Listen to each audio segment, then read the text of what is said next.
Muy buenos días amigos y amigas y bienvenidos una vez más a mi canal. El 4 de julio de 2017 subía mi primer vídeo en el que hablaba sobre los cursos que estaba a punto de realizar en Escuela de Atención, en donde acababa de entrar a trabajar. Cuando grabo este vídeo han pasado ya 3 años de eso, de hecho estaban a punto de pasar 4, y muchas cosas han cambiado desde entonces. Una de ellas es que he alcanzado los 1000 suscriptores en este canal.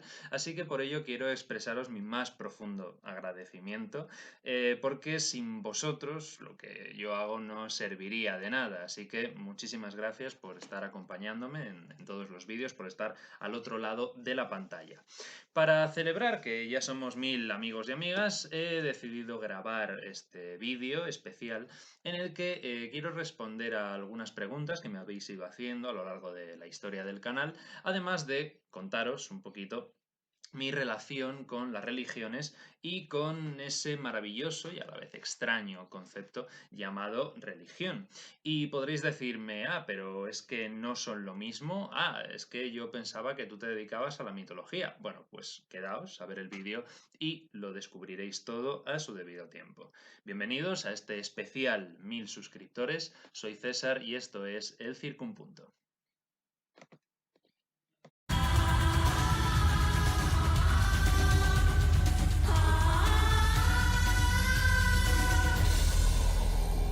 Oye, César, ¿crees en Dios? Esta pregunta me la han hecho en alguna ocasión, aunque no tantas como habría sido lo normal teniendo en cuenta a qué me dedico. Pero a menudo ocurre que la persona ya tiene la respuesta en su cabeza antes de preguntarme, y resulta que cuando lo comparten conmigo, esto es tanto positivo como negativo. Luego volveré sobre esto. El caso es que las personas que tienen curiosidad por saberlo y también el buen juicio de preguntármelo a mí en lugar de deducirlo ellos, a esas personas siempre les respondo lo mismo. Es decir, primero dime qué entiendes por creer, qué entiendes por Dios y entonces te respondo. Podéis pensar que es una respuesta un poco trampa, pero cuando se estudian las religiones, una de las primeras cosas que aprendes es la importancia de las palabras. No recomiendo a nadie que quiera dialogar con otra persona sobre estos temas ponerse a hacerlo sin antes haber establecido una serie de términos comunes. Es decir, que cuando empleen una palabra, la otra persona entienda a qué se está refiriendo exactamente con esa palabra. Parece que no, pero la historia se habría ahorrado muchos debates absurdos que en realidad estaban defendiendo la misma idea. ¿Conocéis el cuento de las uvas de Nasruddin? Pues lo mismo. El correcto significado de las palabras y el sentido que se le da a cada palabra en cada época es crucial para un buen estudio de las religiones, que sobra decir que debe ser lo más imparcial posible. A mí me gusta sustentar este estudio sobre tres patas: sobre la etimología, sobre la historia y, por supuesto, sobre la mitología. Recuerdo cuando mis queridos Mardía Herrero y Rafa Millán me invitaron a su casa para entrevistarme y estuvimos hablando sobre ellos, sobre los mitos y demás, pues cuando subieron esa entrevista al canal de YouTube, una persona se ofendió porque yo me había referido al relato de la creación de Adán y Eva como un mito hebreo. Rafa salió enseguida a defenderme, yo se lo agradezco porque nunca quise ofender a nadie. La palabra mito actualmente está muy mal vista porque se suele emplear en un sentido peyorativo para referirse a algo que se considera que es una mentira, ¿no? Entonces mito es sinónimo de falso, de mentira. Pero desde la perspectiva de mi trabajo, un mito es siempre un relato simbólico, y los símbolos que aparecen en ese mito, en ese relato, son universales. Entonces, los mitos de distintas tradiciones religiosas son en ocasiones muy diferentes entre sí, pero también muy similares. Entonces, es muy difícil conciliar que Adán, como ser andrógino, surgió de la tierra tal y como lo concibe la tradición abrahámica gracias al relato de Génesis 2, puesto que recordad que en Génesis 1 parece que Dios crea a Adán a partir de la palabra, pero ese es otro tema. Entonces es muy difícil conciliar esa androgenia y esa androgénesis con el relato nórdico de que ya desde el principio aparecen el hombre Ask y la mujer Embla como criaturas separadas que no surgen desde el suelo, sino desde la madera de un fresno y un olmo. Entonces, si tomáramos estos relatos como algo literal, nos encontraríamos con que, claro, es muy difícil conciliar la fe hebrea con la fe nórdica. Pero si vemos ambas cosas en su sentido simbólico, es decir, que el ser humano fue generado a partir de la naturaleza ya existente por el principio supremo y que sirve de vínculo entre el creador y su creación, quizá se pueda establecer entre ambos un diálogo interesante. Es decir, el mito no es una mentira tal y como la entendemos hoy, sino más bien un relato que se sirve del lenguaje simbólico, del lenguaje metafórico, del poético, y se sirve de ese lenguaje para revelar una verdad que no es una verdad vinculada con la parte racional de la mente, sino con la parte más poética, más metafórica. Entonces, esta es su pretensión y por ese cometido aparece una mitología en cada tradición religiosa del mundo, sea antigua o sea actual. Pero claro, ¿qué es la religión? Me gusta a veces emplear el término tradición religiosa, me parece un término más amable, que no tiene en realidad tanto prejuicio encima como la palabra religión. Y es que tenemos un problema en nuestra sociedad de que al decir la palabra religión hace automáticamente que salten en el cerebro, ¿no? Como muchas alarmas, ¿no? Así, son alarmas que además suelen estar vinculadas con Jesucristo, la Trinidad, la Iglesia Católica, el Vaticano, misa, Inquisición, no sé qué, y entonces un largo etcétera de cosas que tienen un significado muy concreto para las personas que escuchan la palabra religión e inmediatamente saltan esas alarmas, ¿no? Es lógico, después de todo, porque hemos sido criados en una tradición judeocristiana durante siglos y por lo tanto, en cierto sentido, es lógico que este pensamiento sea automático. Religión suele ser lo mismo que catolicismo y además frecuentemente catolicismo del malo. Me pasó algo muy interesante hace ya un tiempo con mi tía. Estábamos en su casa, en la casa de mis tíos, y me enseñó un cuadro con el que estaba trabajando, ¿no? Un cuadrito así, que estaba pintando, que era el retrato abstracto de una mujer, ¿no? Un cuadro muy bonito. Y me dijo que quería ponerle un pendiente con la estrella de David, la mujer salía así de medio perfil y entonces quería ponerle un pendiente con el símbolo de la estrella de David, y que su cabeza estuviera cubierta, no recuerdo si por un hijab o por una shaila, o bueno, no importa, por un pañuelo, para reflejar un poquito esta interreligiosidad no judía musulmana. Y entonces yo le dije que me parecía genial y que de hecho yo le incluiría en el cuello un pequeño colgante con una cruz latina para representar también al cristianismo, ¿no? Y que de esta manera estuvieran las tres religiones abrahámicas. Y me dijo que con eso no se sentía cómoda. Claro, la conclusión es muy sencilla. Los símbolos que tradicionalmente asociamos al judaísmo y al islam, ojo, y digo tradicionalmente, no quiere decir que sean exclusivos del judaísmo y del islam, pero los símbolos que asociamos a esas tradiciones religiosas las manejamos con mayor facilidad porque no estamos tan acostumbrados a ellos. Pero cualquier símbolo cristiano tiene una serie de connotaciones que en la mayoría de los casos son fruto de nuestros prejuicios y o de nuestras experiencias, sean buenas y malas, lo que nos hace ser más escrupulosos.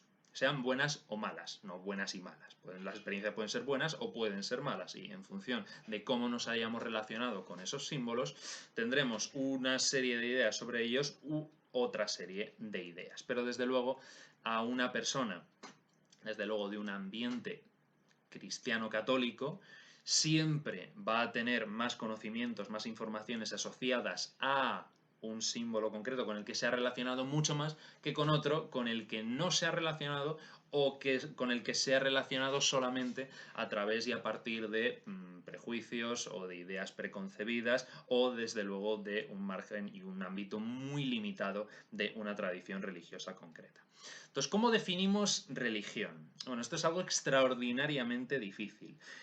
Al término se le ha hecho derivar de palabras latinas como relegere, que significaría recoger, reunir o volver a leer, o religio, que es literalmente conciencia escrupulosa. Se ha discutido si tenía que ver con la creencia, con el culto, con el sentimiento de unión entre el hombre y Dios, con la veneración, con las prácticas religiosas del pueblo romano. El caso es que desde que apareció el término no ha dejado de haber todo un mundo de discusiones en torno a él. Entonces es un debate que lleva siglos desarrollándose y yo no lo voy a solucionar aquí en unos minutos. Es más, de hecho no estoy del todo seguro que tenga una definición e incluso no sé siquiera si es correcto o adecuado darle una definición en la medida en la que las veces que he podido estar en contacto con el sentimiento religioso, la propia experiencia lo ha definido como algo inefable. Además, lo que nosotros podamos entender en Occidente por religión tampoco es reducible a una mera etimología, puesto que la experiencia es la misma en otras partes del mundo y no se utiliza en absoluto el término religión, se utilizan palabras como el dharma en sánscrito o din en árabe, que también son a su vez muy complicados de definir. Por lo tanto, creo que esto es en el fondo la religión. Es algo que nadie sabe a ciencia cierta qué es ni cómo definirla, pero todas las sociedades a lo largo de la historia la han practicado y saben reconocerla. Ocurría algo muy bonito, ¿no? En la tradición sufí se suele decir como no se puede explicar el perfume de una rosa, ¿no? O el sabor de una buena comida a alguien que no lo ha experimentado nunca, ¿no? Entonces, de hecho, el primer discurso de Buda, ya lo sabéis, sobre que le preguntaron qué era la iluminación, y entonces cogió una rosa, la tendió así frente a él y se mantuvo en silencio. Entonces, seguramente tiene mucho que ver con la parte de lo inefable, de lo que trasciende la propia palabra. De todas formas, si hay que darle un cuerpo etimológico y una definición, ¿no? Yo me quedo con la que me regaló mi amiga Laila Ratab Hamush, que me dijo que la religión es todo lo que te puedes encontrar. Dice, el budismo es una religión, el cristianismo y el islam también. Las creencias ordenadas y dirigidas hacia un líder o un dios o algo más, como pueda ser el fuego, también son religiones. Para mí, la religión es un camino a Dios y la llegada a Él. Es un sistema y forma de vida que uno decide en qué medida cumplir y en qué medida se impone en ti. Esto es muy bonito, claro, y luego volveremos un poquito sobre ello. La religión ha sido a menudo en manos de los gobernantes un mero instrumento de dominio, esto lo sabemos todos, pero los instrumentos carecen de sustancia, es decir, solo son aquello para lo que se les utiliza, lo que en cierta manera nos obliga a prescindir de las apariencias para sumergirnos en el uso que de ellas se hace. Entonces, de nada sirve que las escrituras de cada religión sean consideradas sagradas o no, o inspiradas por Dios o no, proclamen la igualdad o cualquier otro derecho, si la realidad social está consagrando los principios antagónicos. De nada sirve que se proclamen políticas sociales cuando finalmente se acaba rindiendo pleitesía a una minoría privilegiada. O de nada sirve que contengan una serie de principios morales de carácter universal si finalmente de lo que se trata es de establecer o de servir a relaciones de poder. Entonces, la diferencia entre naturaleza y civilización radica en que en esta última es donde se hace presente la hipocresía, el cinismo y al final la dicotomía entre lo real y lo formal. Las religiones a fin de cuentas son vías, son caminos, son herramientas y dependiendo de cómo se utilicen se obtienen unas cosas u otras. Desde luego no son un fin en sí mismo en ningún caso y por supuesto no son 100% malas pero tampoco 100% buenas. Entonces esto solamente se puede aprender leyendo y hablando con las personas que las practican. Entonces yo tengo conocidos y amigos judíos, cristianos, musulmanes y bajáis que son personas maravillosas y con las que no paro de aprender y a las que nunca me canso de escuchar. También conozco a otras personas que son practicantes de las mismas religiones, pero que al escucharles hablar, pues no me convencen lo que dicen y por lo tanto, pues no compro el uso que ellos hacen de la religión. Entonces, claro, decimos, ¿y cuál es entonces la verdadera, ¿no? O la buena, la de unos a la de otros, que es un poquito lo que hablaba antes Laila, ¿no? De la forma de vida que uno decide en qué medida cumplir y en qué medida se impone a ti. Pues yo creo que la respuesta a esta pregunta está claramente en lo que dijo Rabí Hillel en el siglo I y que repitió Jesús según Marcos 2:27. El Sabbat se hizo para el hombre, no el hombre para el Sabbat.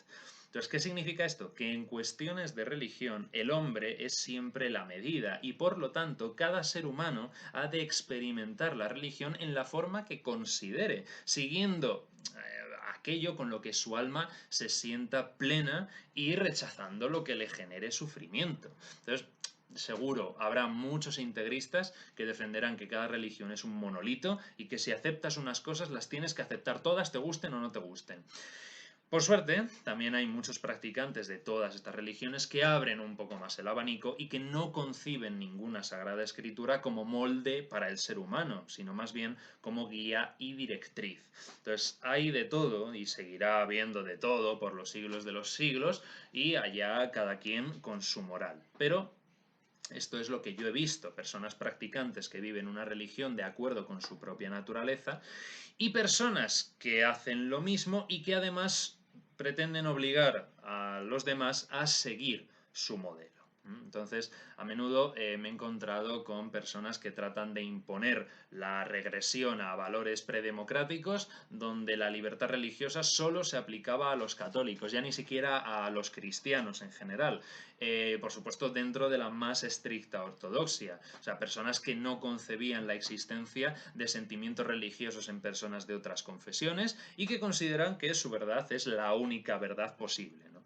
Entonces, estas personas tan cerradas, en algunos de mis vídeos me han llamado de todo y desde luego nada bonito. Aunque mis insultos favoritos de momento son corruptor de la juventud y agente de Satán y el nuevo orden mundial. También, por el otro lado, me he encontrado a personas no ya ateas, sino como yo ya les llamo antiteos, es decir, gente que no solamente concibe la religión como un mero instrumento de dominio y nada más, sino que atacan abiertamente no solo la fe de los creyentes, sino también cualquier argumento que pueda venir del estudio histórico de la religión. Entonces, a menudo se hace gala en todos estos casos de una arrogante ignorancia en la que se pretenden dar lecciones sobre una religión que no se comprende y sobre la que pesan más los prejuicios que la información fidedigna que se haya podido reunir si es que se ha pretendido reunir algo, ¿no?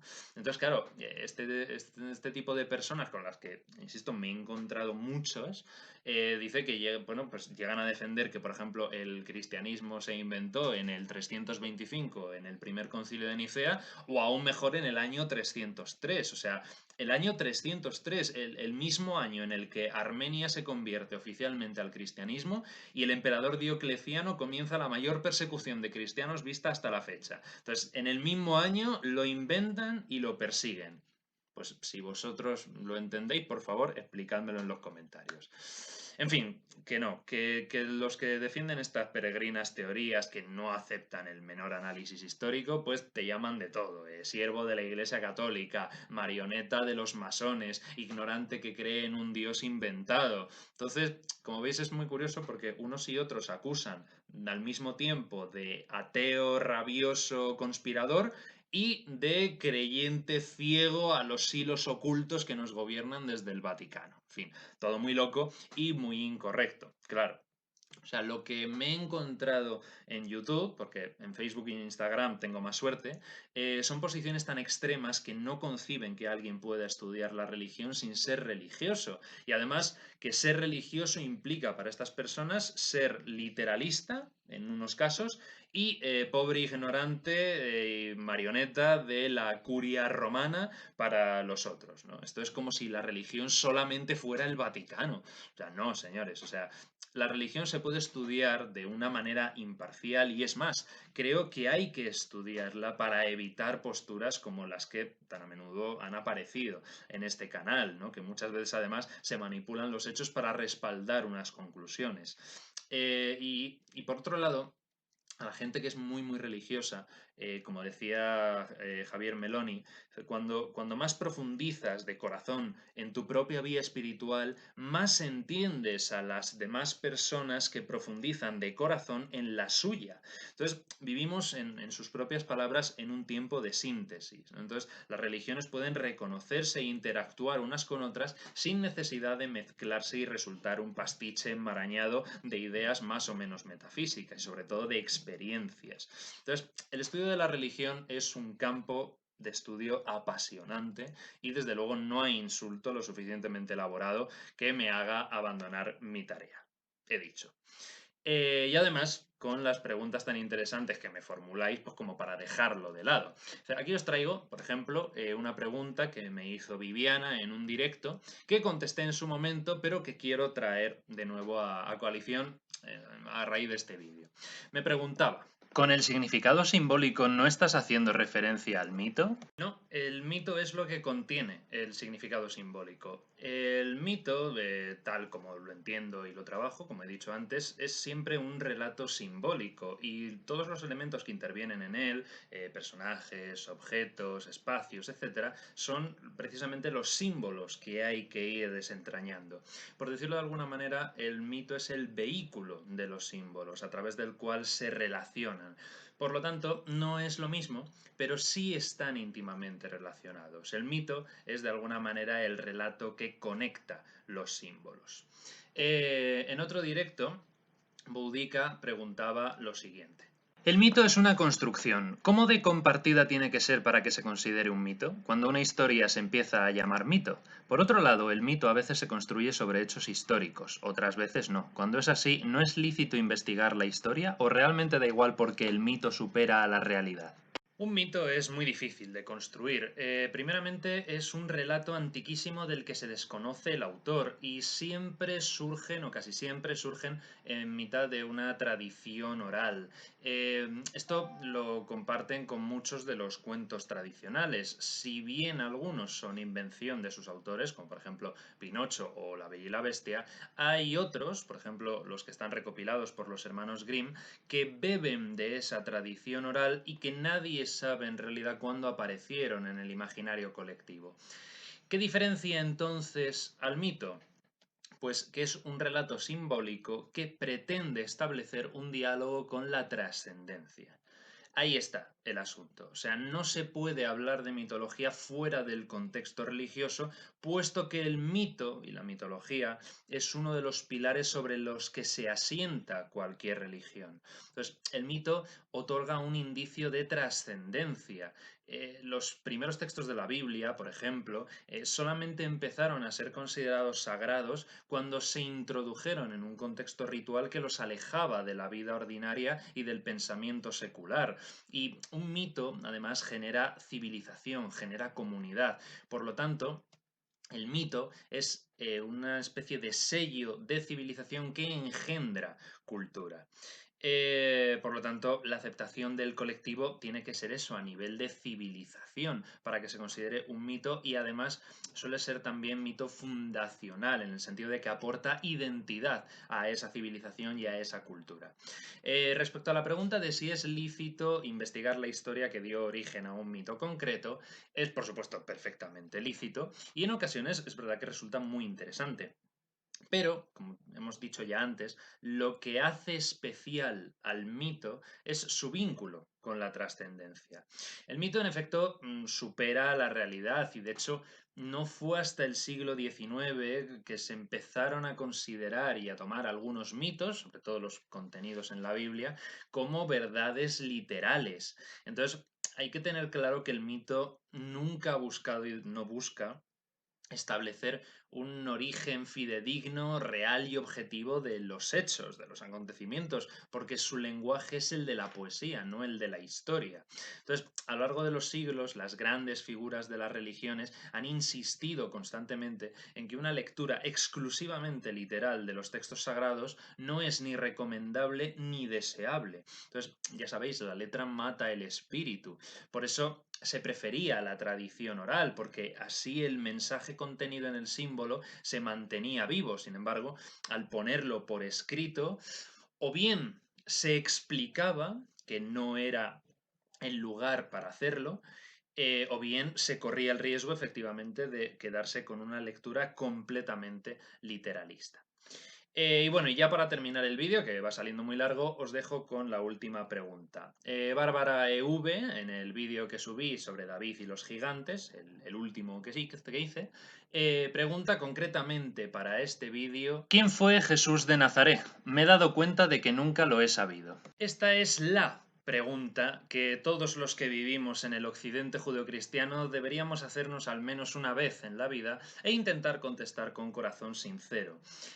Por cierto, no voy a pasar por lo que muchos me decís de que no existieron ni Jesús ni Pablo y que todo es un invento egipcio o griego o qué sé yo. Hay un extraordinario consenso académico sobre su existencia, así que por favor, si vas a ponerme un comentario diciendo que Jesús no existió, ahórratelo.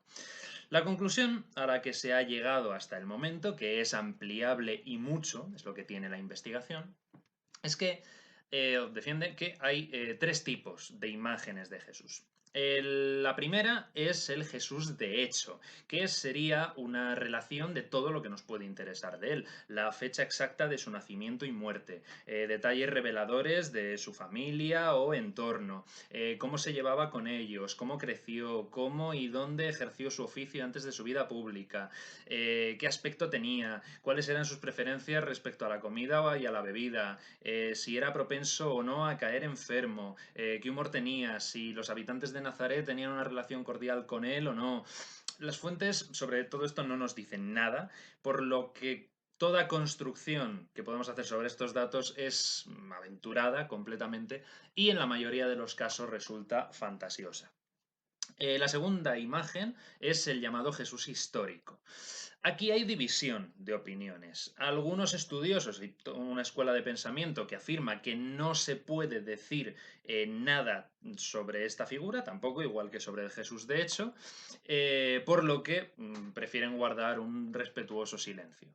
Otra escuela de pensamiento, que es a la que yo me adscribo, reconstruye o intenta reconstruir a Jesús a partir de una lectura profunda de los evangelios, intentando despojarlos de toda interpretación, amplificación y desarrollo que hubieran podido producirse entre los años 30, que tiene su ministerio público y muere Jesús, y los años 70, que aparece el primer evangelio escrito, que es el de Marcos.